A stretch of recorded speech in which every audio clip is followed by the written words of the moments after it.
Hello everyone, welcome back. This is Probing Paul episode 100. That's right, this is the centennial edition of my monthly asterisk Q&A series. And while I don't have anything too expansive planned, as I did for my 69th episode of Probing Paul, which was very in-depth, I do want to start out by saying thank you to all of you guys, because I, as the probee, would be nowhere without you, the probers. So whether you've asked a question in the comment section of a previous episode, or you've just fantasized about it, I do want to say that it is greatly appreciated, helps keep me regular. And that said, let's dive into this month's questions. Excellent! Today's video is brought to you by the Paul's Hardware store on paulshardware.net, the only official source for Paul's Hardware merchandise, tantalizing t-shirts, brilliant beer sets, high-quality hoodies, and more, all featuring the classic thumbscrew for tasteful and refined viewers, or the 8-bit thumbscrew for tasteful and refined viewers who hate curves. New designs are added sporadically and at random, so head over to paulshardware.net and get some of that sweet, sweet merch right now. Or not right now, after you watch the video. Either way.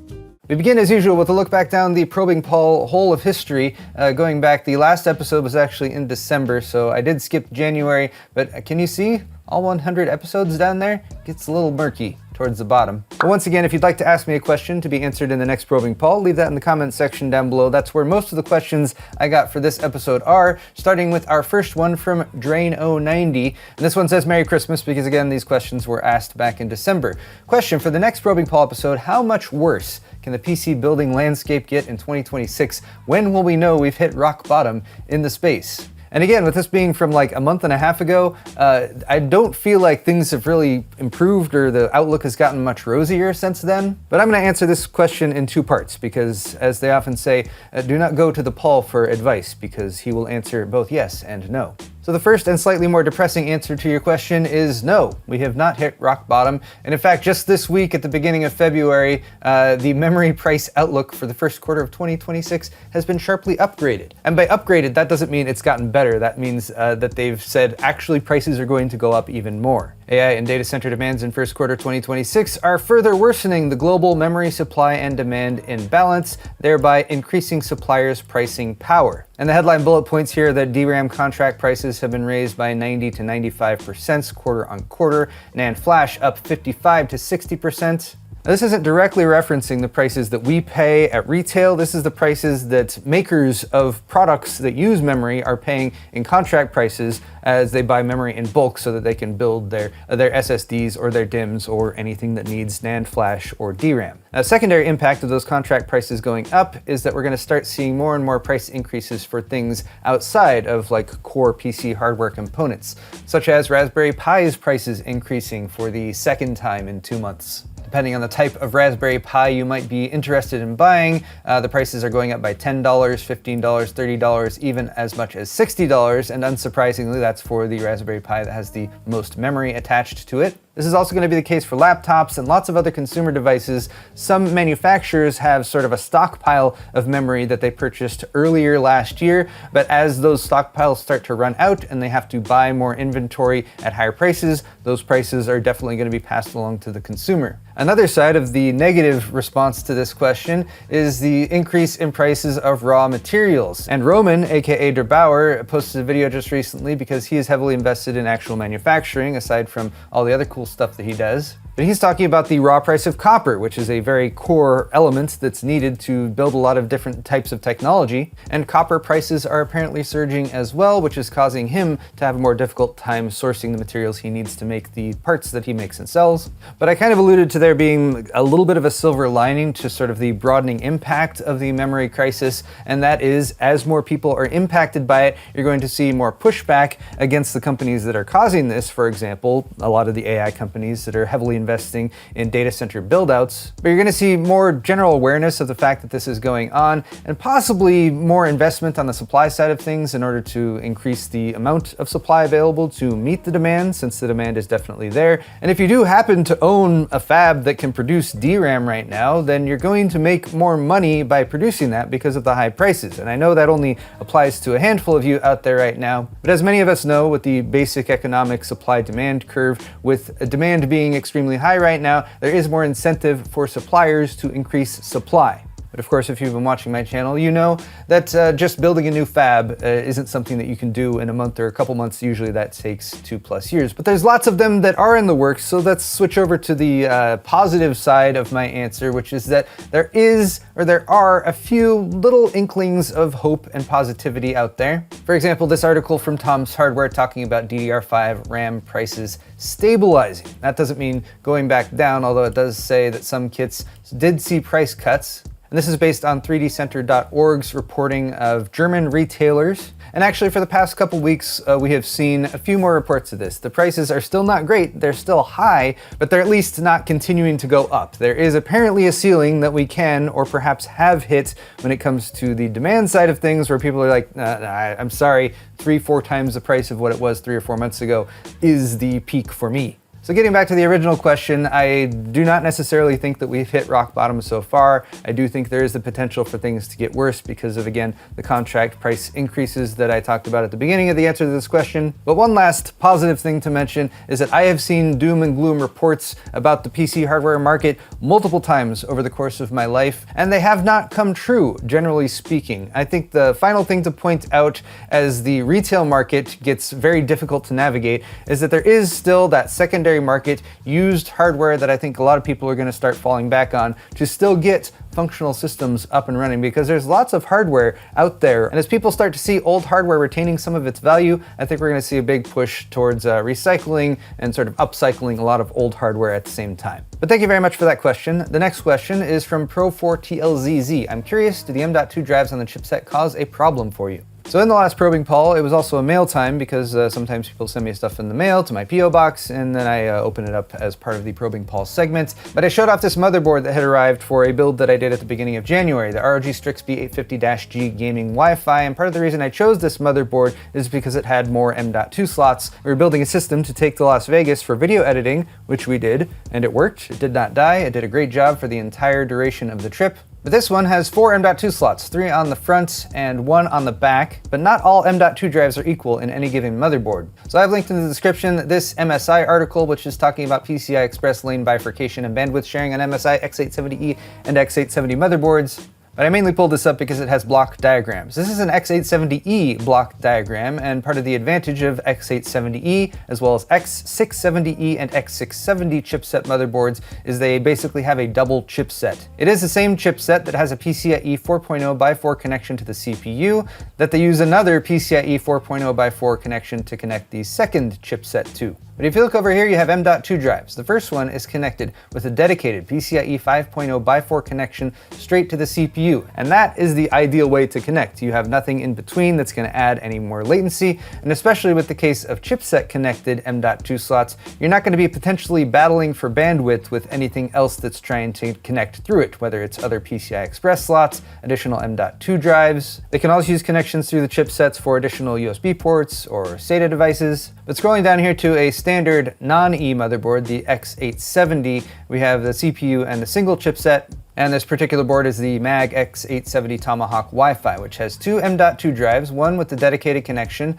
one that has an additional PCIe 5.0x4, but that actually shares bandwidth with an ASMedia USB 4.0 controller. And then down here you have a single M.2 drive with a PCIe 4.0x4 connection that's going to the chipset and then up to the CPU, which means if this M.2 drive is trying to use the full bandwidth of PCIe 4.0x4, which would mean it needed to be a higher end PCIe Gen 4 drive that actually has read and write speeds that can saturate that bandwidth. But if you're trying to get full access to this drive, apart from the slight bit of latency that is added by the chipset connection, you're potentially going to create a bottleneck through the chipset if you're also trying to do heavy read and write activity through anything else that's connected, such as the fourth M.2 slot, which is actually PCIe 4.0x2, or anything you might have connected to a PCI Express expansion slot, such as maybe a capture card or something like that. So getting back to the root question, are M.2 drives connected through a chipset a problem? And my TLDW response to that is it's only going to be a problem if you're actually saturating the bandwidth between the CPU and the chipset. For the vast majority of standard gaming PCs out there, you're probably not going to be doing much else through this chipset, especially if you're just gaming. So consider how you use your PC. Are you actually doing a lot of read and write activity off of multiple M.2 drives at the same time? In which case, yes, this potentially could cause a problem. Or are you connecting other things through the chipset that might be fighting for that bandwidth, such as a capture card if you have a gaming and streaming PC or something like that. But if you get nothing else from the answer to this question except this, it would be to make sure as you're installing your M.2 drives, especially if you have like a higher speed Gen 5 drive, you're installing it in the slot that has direct connectivity to the CPU first, and then using the maybe third or fourth M.2 slots you have available for supplemental storage. And if you really do need a lot of connectivity, you might consider, this is a potential use case for upgrading from your mainstream consumer platform AM5, which has only a limited amount of PCI Express bandwidth connectivity to the CPU, to something higher end like Threadripper.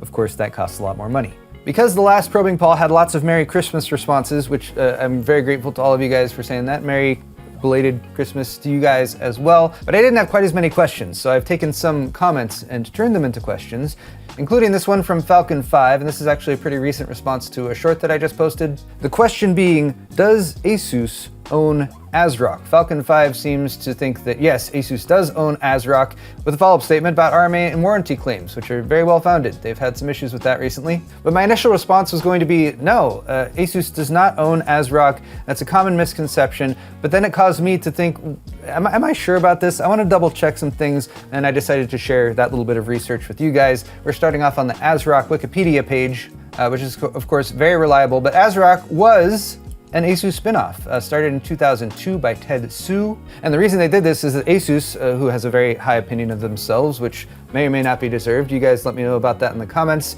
They were like, we don't want to create ASUS budget motherboards, so let's create a separate brand, and that will be our budget brand, and then ASUS will be the premium brand, the higher tier brand that costs more money. And that was the case for about 8 years. However, in 2010, it was acquired by Pegatron, which is a company that's part of the ASUS group. What happened at the time is you had a splitting of companies. You had Pegatron and ASUS Tech. ASUS Tech is the current owner of ASUS. And then Pegatron, which became the owner of AsRock, actually was partially owned by ASUS at the time. So even though it's a technically separate company, ASUS had like a almost 25% stake in them at first. However, they've gradually reduced that over time. And this article is from all the way back in 2012. Checking out a more recent article from just November of last year about who owns Pegatron Company. And again, this is linked in the video description if you'd like to read up a little bit more. But here we find that at least as of roughly last year, ASUS Tech Computer Incorporated is a 16.84% shareholder of Pegatron. And if you're hearing all these names and they sound like vaguely related, but not exactly, we have this very poorly formatted About ASUS page on the ASUS website, which is about where the ASUS name comes from. It actually comes from the word Pegasus. They just took the ASUS end of it and made that their company name. The winged horse in Greek mythology that symbolizes wisdom and knowledge. So the ASUS comes from Pegasus. Pegatron also comes from the word Pegasus, and then ASUS Tech by itself is now the owning company of ASUS. So does ASUS own AsRock? No, not directly, but they are associated, and ASUS Tech does own a bit of Pegatron, which owns AsRock. All right, just a couple more questions to finish things off. This one comes in from Jay the Caffeinator. Not to be confused with Jay's 2 cents, but what's up, Jay? How's it going? Thanks for being a regular contributor. Thanks for being a channel member and for sending so much coffee, which regularly fuels Joe's editing of the Paul's Hardware videos. Anyway, I've once again made a question out of a comment. Jay was saying, I swear I'm going to make mail time next year. So the embedded question is, how do you take part in mail time? And the answer would be, you send me something and then I open it during mail time, which I usually do, I don't know, every month and a half or so, depending on how frequently stuff is sent over. But my P.O. box is right here. If you have anything you want to send over, that is always welcome. And hopefully for the next Probing Paul, we'll have a mail time to go along with it. And if you do happen to send me something and you want to reach out via a comment or social media post, that is a great way to give me a heads up that something might be arriving, although I finally have done a regular calendar entry to give me a little push to be like, hey, I need to head over and check my P.O. box. And one last, not technically a question, but I'm still going to make it a question. This is from the Meaty Ogre. This is from the Meaty Ogre, and he was commenting on the care package that John, my merch guy, sent from Vermont last year, which included a selection of really good beer. I actually still have one more heady topper left that I haven't drank yet. I'm clinging to it. They're so good. Also had some chocolate maple porter. And then lastly, it had some Vermont maple syrup,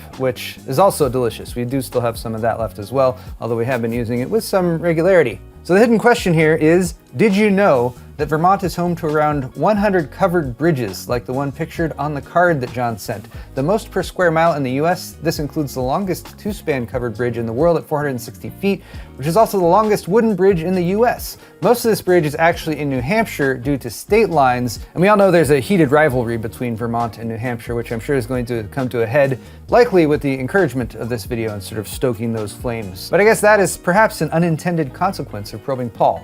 Sometimes I get into these Q&As and I don't really know how they're going to end, but they do have to end sometime. I want to say a huge thank you to you guys once again for getting all the way through the 100th probing here on Paul's Hardware. If you guys have any questions for me for next month, leave them in the comment section down below. If you want to hit the thumbs up button, that's greatly appreciated. And of course, check out my store at paulshardware.net, where we have lots of high quality merchandise. Much of it is fabricated in Vermont, where they also make delicious maple syrup. Thanks again for watching, everyone, and we'll see you all in the next one.